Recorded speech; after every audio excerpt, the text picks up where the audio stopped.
A story in 5 words. Trump-a-Palooza to rile up GOP. Okay, Paul, the RNC is moving forward the first ever midterm convention. Yeah. This is going to drum up support for Republican candidates, they hope, and it's already being called Trump-a-Palooza. Do you think this will help or hurt? What do you think? All right, you're invoking a palooza, so let's keep it in the palooza-ish context here. Right now, the Republican Party is like a popular rock band, right, that might lose the lead singer. And going into the midterms, right, we got the lead singer still. But to advance the story a little bit going forward, are we going to be, is the right going to be, let's say, Van Halen, where, all right, we lost David Lee Roth, but we got Hagar. Yeah. And so, you know what, J.D. Vance steps up, he's the Hagar. And as a result, you know, they sold more records under Hagar, actually. So you have that. Or are we the Doors? And Morrison goes, and it's all over, because that's the whole band, right? And that's, I was wondering what band he was going to choose. See that? So that's where we are. I mean, you know, to keep it in the Palooza context here, and I hope this passes muster with our resident, this is the resident rock and roller, but you see what I'm saying? Yeah. That's really where you are. And even if he drags us over the finish line in the midterms to keep the impeachment out of the news, because that's what they're going to try to do, it's going to be a total nightmare. If we can at least keep going with some of the stuff that's been implemented relative to the big, beautiful bill, some of the foreign policy stuff that I think is undeniably positive.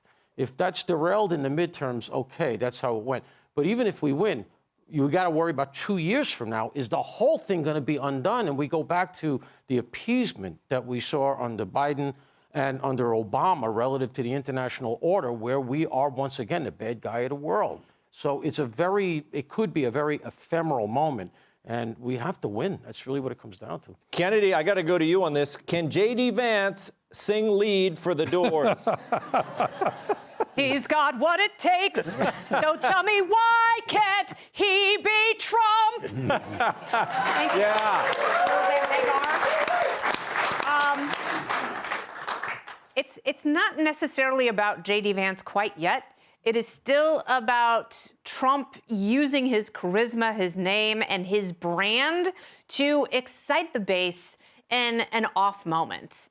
And the problem is, you know, I do think that they could get somewhat of a bump. I think the reason that conventions give each party a bump before the election is because they're every 4 years. So now we're going to see them every 2 years. And so, sure, the Republican Party might get a little bit of a bump. Will it take them over the edge in terms of winning the midterms? It might not. Might help a little bit. You know, will it get them across the finish line? The problem is, in 4 years, are we going to have both parties who are just bombarding us with conventions every 2 years? Because right now, presidential elections are interminable. Yeah. Like the second you elect a president, you're already looking ahead to an election 4 years away. And it's exhausting. It is exhausting, but Dr. Drew, we got to do something to motivate Republicans who only show up at those presidential elections. They act like the midterms don't exist. Yes, and we certainly don't vote on local elections, which is probably more important for every one of us than anything else. But I'm trying to go with the Lollapalooza sort of. Did the Village People ever play Lollapalooza? I don't think so. Hey, if you pay them enough, they'll play anything right now. I'm just saying the YMCA song is going to be heard a lot at the Trump-a-Palooza, I suspect. But one thing about Trump, he knows the show.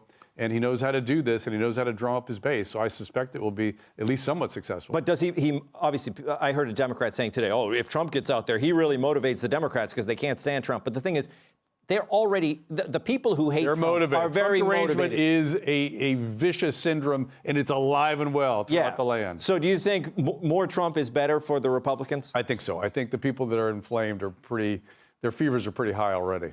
Charlie, you ready for the convention? And our Democrats, see, I don't even know. This is something that doesn't happen in the midterms. I've never heard of it. No. Oh, no, because Trump is going to reinvent the wheel. He's going to reinvent every single aspect of politics. He's going to come up with all these new things. He invented the midterm convention. And, it somehow it always works for him. Obviously, midterms are always terrible for the party that's in power.